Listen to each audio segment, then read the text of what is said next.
Welcome back to another episode of Talon Talk. Whatever your listening preference, you can find our feature interviews on YouTube, Spotify, iTunes, TuneIn, Stitcher, and of course on UNFOspreys.com.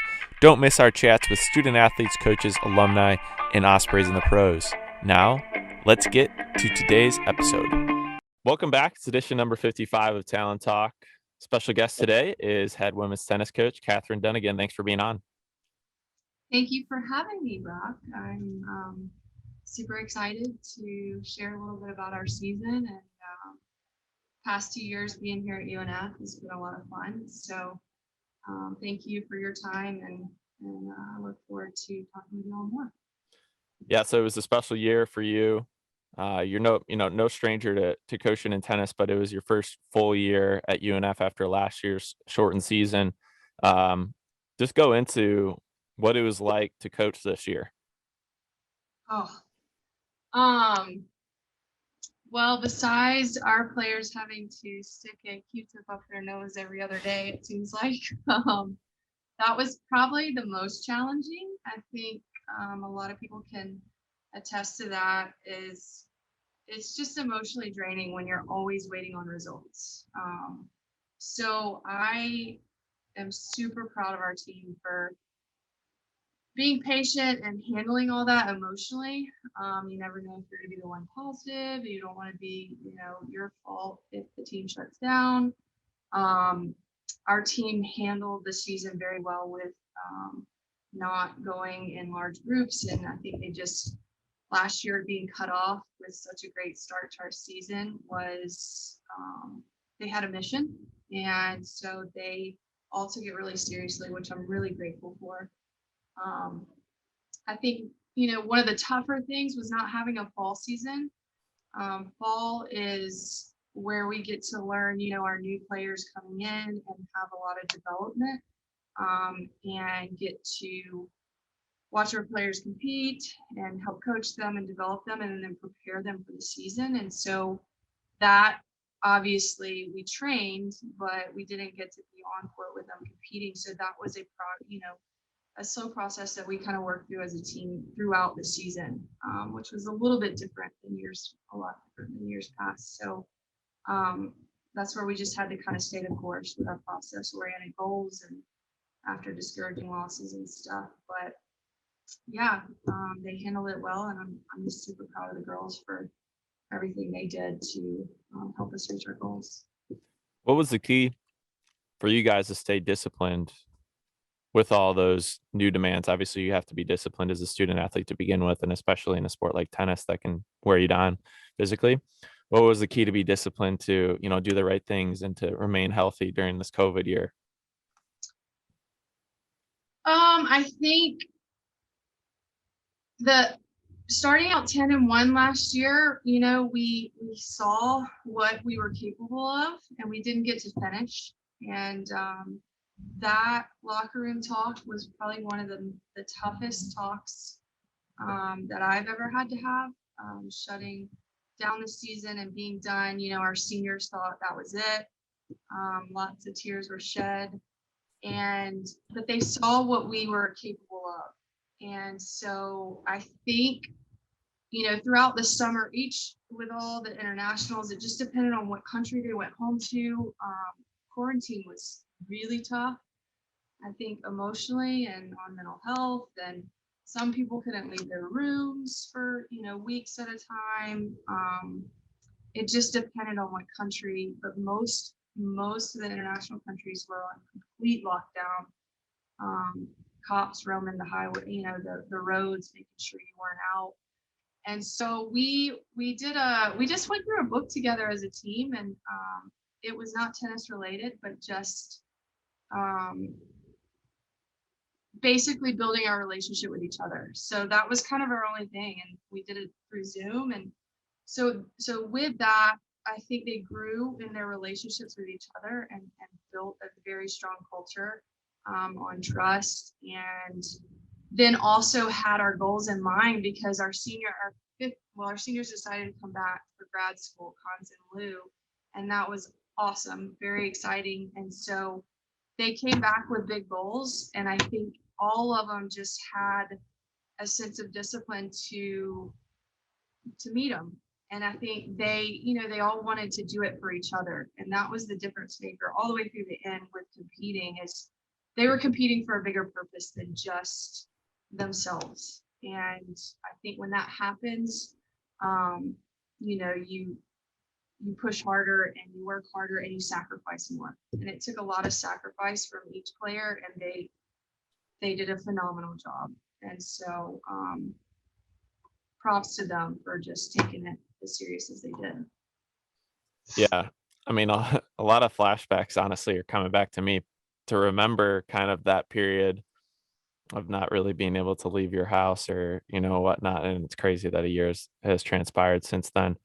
Um, so you guys got through that period, no fall season. For those listening who don't know, fall seasons is you play a lot of individual tournaments, and like you said, it is a good opportunity to get to know the players, because often in tennis, you're recruiting international students that you may not have seen even in person, more so than other sports. So it's very important for you guys to have that season. Year finally starts, you kind of get underway here and you start competing. Go through some of the challenges that came up that might not be known on the outside, that you guys had to deal with, whether it was injuries or whether it was schedule changes, because there were a lot of those schedule changes for sure. Yeah. Well, I got COVID the first week. So our first match back, I was not there. Which, Anna is fantastic, and Anna, led the team, and they did phenomenal. We played Flagler at home, and just the girls rallied around me, and I got a bunch of texts like, "Coach, we got this." So they had their, a sense of confidence in themselves. I think, it was also a little nerve-wracking with it being the first time competing in over a year. So that was a challenge. Whether, you get done and you have all these negative tests and you feel great, and then it rains. So it's like, oh my gosh, I forgot about that. So one of the things that I thought was different this year from previous years was coaches would reschedule immediately, way quicker than ever in the past, because we all assumed we were going to lose like 20% of our season at some point. Some teams or yourself would be shut down and you'd lose a couple, 2 or 3 matches. And so if any weather happened, we were like on it with, okay, we're going to play the next day or the next day, and whenever we could play. So that, I think, rescheduling, and then remembering that they're in class, and obviously we take academics very seriously. So it led to a lot of stress with rescheduling tests and rescheduling a lot of stuff. So that was a big challenge. I mean, we had two season-ending injuries this year, and I think, again, it just shows a great resilience, and every player was ready for their moment, and they stepped up and they performed and had confidence. And again, it was a matter of them saying to the others who went down, like, we got you, this, and we would play it for them. And so they just rallied around each other. I think they've hit so many roadblocks and challenges and adversity, and they just kept working at it. And we actually met before the season, right before the regular season, and we went through every scenario. We basically had a team meeting and came up with every terrible scenario you could think of. Coach being out with COVID, team going down. One of them did not want to say it, but she was like, I'm scared to say this, but it is a fear of mine. And it was getting a positive test the week of the ASUN conference and not being able to play. And we listed them all out because everybody has those fears. And then they all came up with their response to it. And we wrote it down, and they just had that. And I told them to keep that list and I keep those responses. So when something happens, what you would tell yourself in an unemotional state. And then obviously when you're in the moment, you might have more of an emotional response, but you guys are strong enough and, are tough enough to face it. And so a lot of those fears didn't even come true. There's so many times that we have this fear hanging over our head, but it didn't even come true. But when I was out, they responded just the way they said they would. When a player was out, they responded just the way they said they would. And I think that is what prepared us to push through all the way to the end. So, yeah.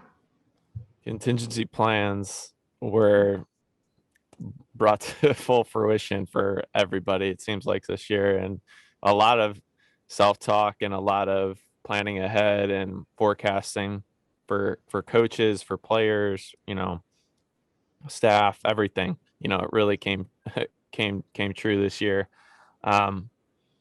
Season starts, and you guys had a tough schedule this year as well, but you were able to get close to 30, or no, on the better half of 25 matches, which was awesome. Credit to you guys for working on that schedule hard. I know you guys were one of the quickest in getting those rescheduled every time, so credit to you on that. Knowing that you guys were hosting the ASUN Championship, what kind of pressure was that like to, I know talking to coaches, sometimes they dread that aspect of it, knowing it's going to be at home and there's a little bit of extra pressure. What was that like this year? And describe the postseason, knowing that you're coming off of 5 straight championships as well. I mean, there's pressure in it either way. I mean, they've won 5 years in a row, and I come in and it's like there's all these things that swirl around thoughts. But the same way I talk to them about how their self-talk is and what I guess what you need to focus on. I don't focus on those thoughts, even though they're looming. It's just keeping our emotional control and trusting in the process, trusting in our training, trusting in our preparation, that we're not focused. I've never talked to them about results. It's not, and maybe this is different from other coaches, but it's not all driven about winning. Just because the winning, we can't, that's not fully in our control. There's another team on this other side of the net, and so they have part of that. And so if we focus on the things that we can control and do what we know what to do and train the way we know how to train, then the result's going to take care of itself. So the same way I tell it to the girls, I have to practice that. I think if I look at the result, then I'm not my best coach. I get more emotional. I get more frustrated when it's not going the right way. But if I stay focused on, everything that we can control, then I keep my eyes on the right thing, and I can be more of a calm, less emotional presence for them. I mean, they have enough pressure on, like they apply so much pressure to themselves. And as we all do, we're high achievers. And so we can't focus on that pressure. We just got to go out there and trust in all of our preparation. And some of that can be tougher on some days than others. I've had my moments, obviously, but with the toughness of our season, I thought we had some very big opportunities in the beginning against some Power 5 teams. And I knew we could beat them. I knew we had the talent and the ability. I think that's what made it pretty discouraging when we didn't, but we weren't ready yet, right? And so we were ready at the right moment at the end, and everything that we had gone through in the past and playing those big programs is what prepared us to close it out in the end.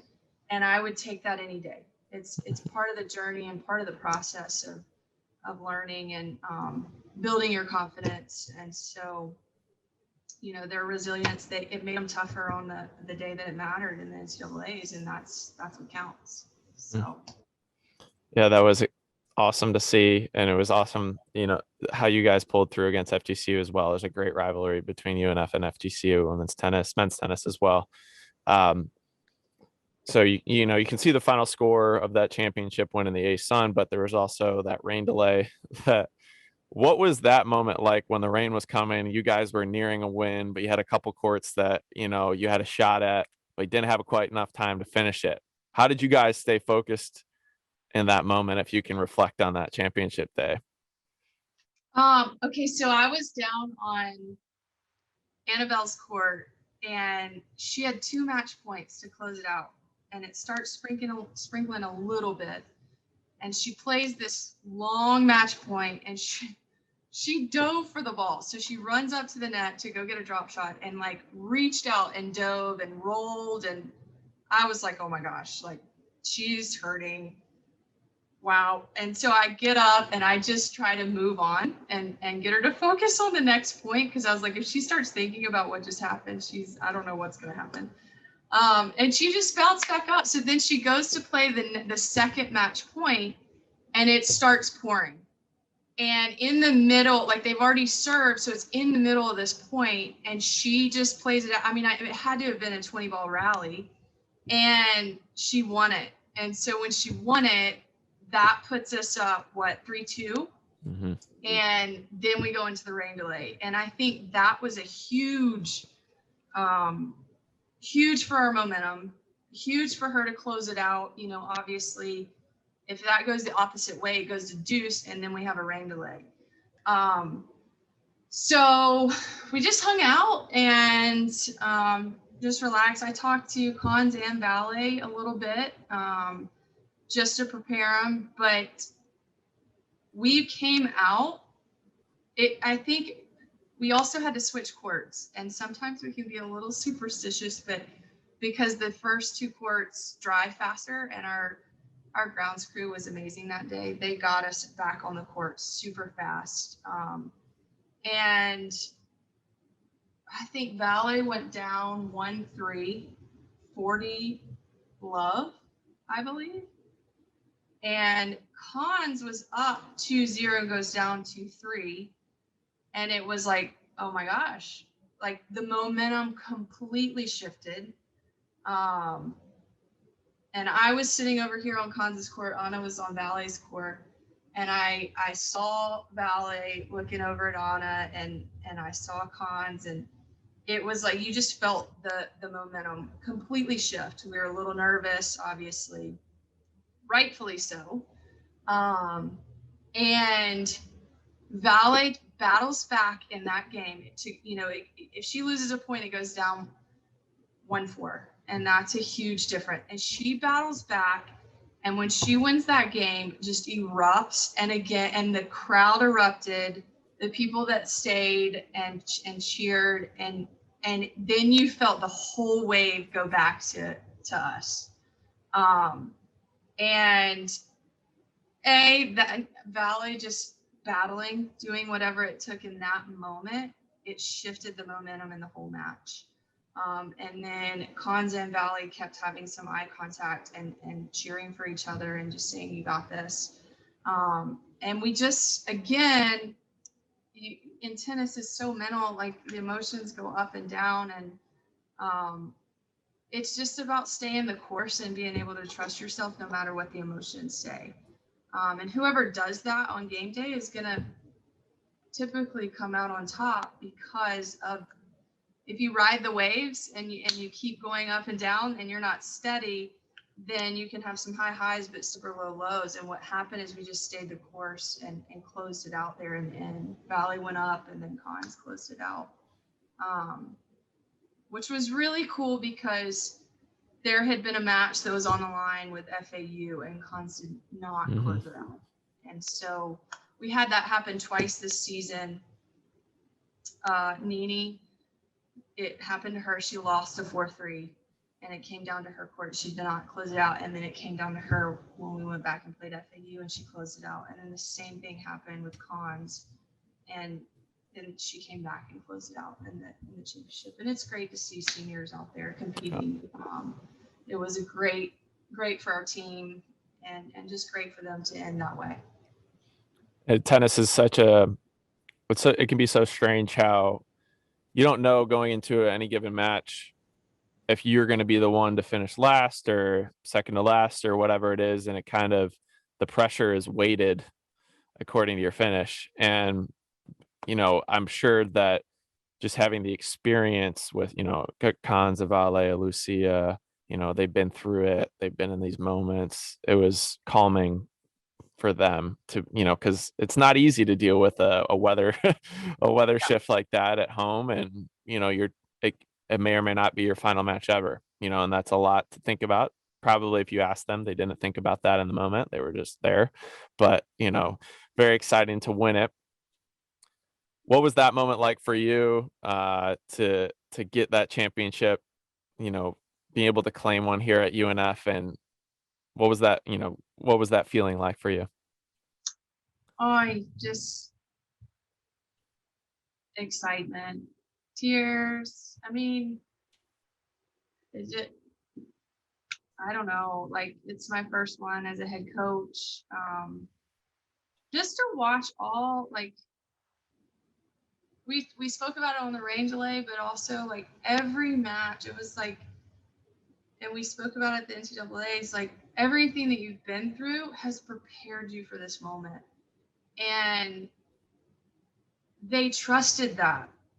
Everything that we've been through, the pandemic, like losing a season, coming back after all this quarantine and not training, rain delays, injuries, challenges, emotions, school, everything prepares you for that moment. And so I think just sitting there and watching it all come out on the good side, because it's not me, it's not about me. Like I think that's where my tears come, is like to watch it come out for them is what I'm so proud of, their resiliency and their effort and their toughness. And like they have had a phenomenal attitude every day at practice, every match we play.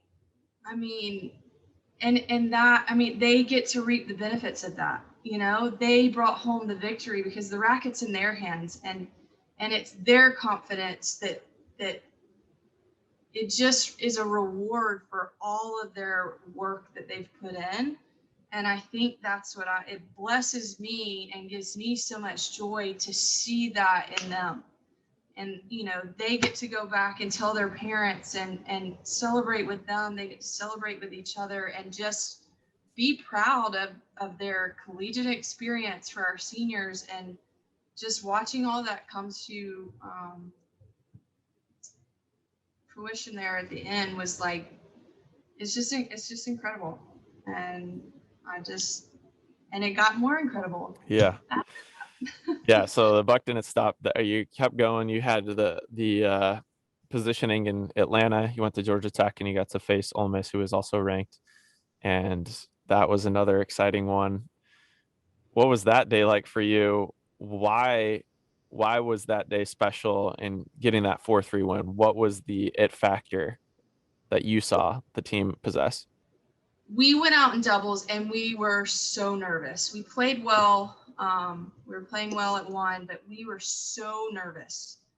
And because of that, they kind of walked right over us in doubles. And honestly, I think it might have been the best thing that happened to us. And so I talked to them in the group and as a huddle before we went into singles. And I just said, guys, like, they're not ready. There was a couple girls that I just saw the arrogance. They thought it was easy. They thought singles was going to be a walkover. And I just said, they're not ready.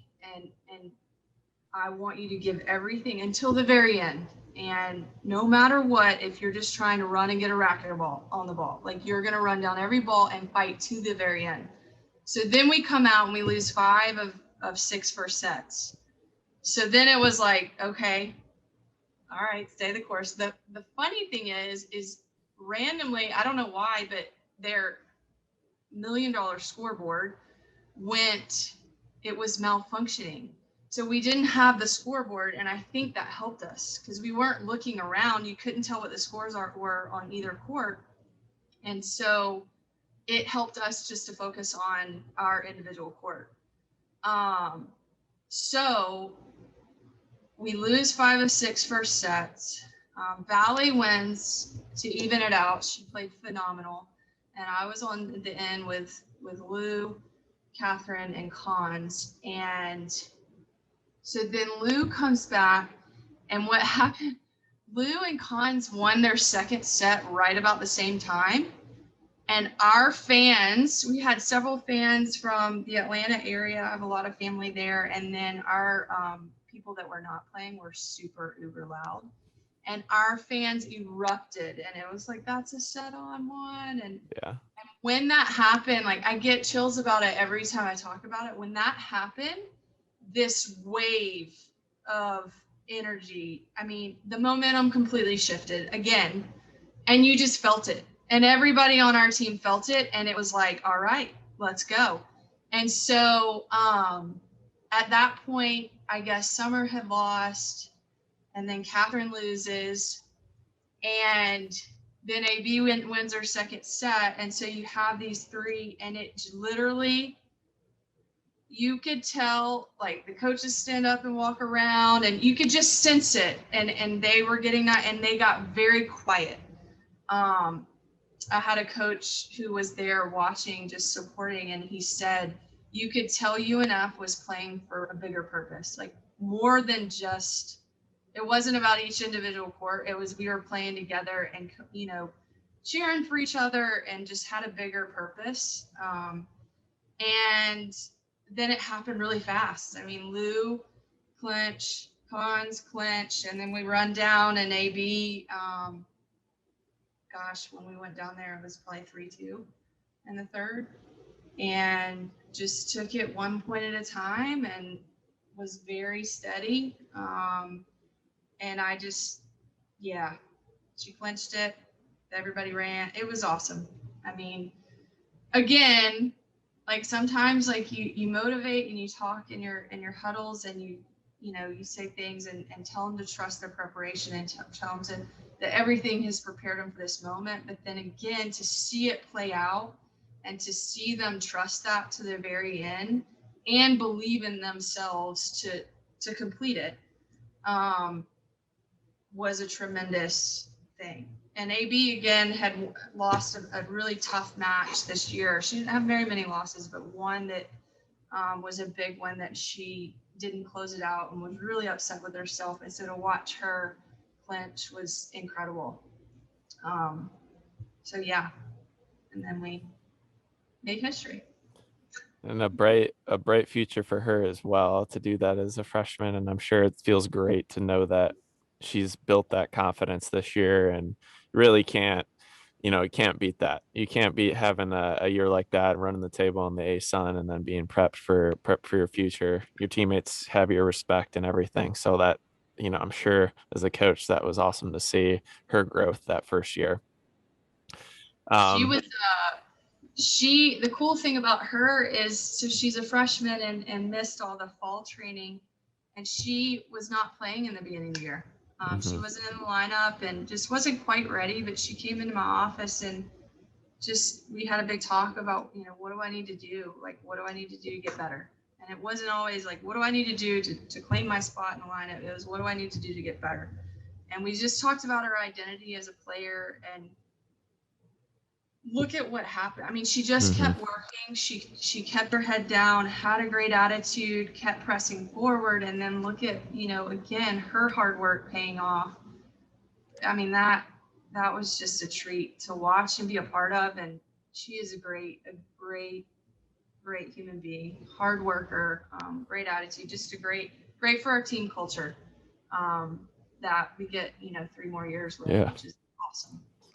Yeah, obviously as freshman of the year, and you guys swept those honors, which was awesome. Awesome to see. A very appropriate reward for you guys' performance. Catherine and Cons and Lucia, yourself, Annabelle, a couple first team and second team honors as well. So a lot to recap there this past year. Another exciting year for your program. We were just talking before the interview about recruiting and some of that you're going through right now. What does this period of time look like for you, and what's the plan moving forward for the fall? We again went on a recruiting trip last week. I'll be going again this next week, and then I have a couple in July. We're hosting an ITA summer circuit tournament here in July, which will be great. Nice. And I'm not working any camps. We have just trying to get prepared for next year. My husband's doing a lot with his business that's developing, and so just trying to be supportive, be around with my kids. I mean, at the end of the day, our family's first, right? And we lose a lot of time in the years of coaching, like losing a lot of time. And so just trying to take some time to be with them and sow into them and get that. We're going to the beach a little bit, not going to lie. This is why I love Jax, enjoying that side of it. And then revving up for the fall. I am excited to have the fall season to be able to compete. We're not quite, I got to finalize a couple things, but we will play like 3 or 4 tournaments. We have a player, Ansley Long, coming in from St. Pete, and then one of our freshmen last year unfortunately could not get here from Brazil, Isabel. So it will be like getting a new player, but really excited to get her onto campus and to get to watch her play. And most of the fall is just spent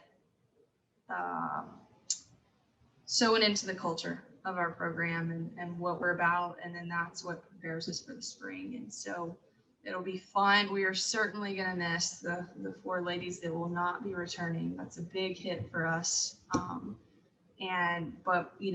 we're going to keep moving forward and rebuild the culture. Well, it doesn't have to be rebuild, but build upon what we've set with the foundation. So yeah, I'm excited. Yeah, you can't beat coming to Jacksonville to be a tennis player. So, I'm sure that's a nice thing in your back pocket as you're recruiting, and obviously the success here as a program, continuing to build on that doesn't hurt as well. It's really great catching up today. Thanks for taking time, Catherine. Thanks for listening to Talon Talk. Find the complete archive along with feature articles on UNFOspreys.com by going to Fans and Talon Talk podcast series under the Multimedia tab.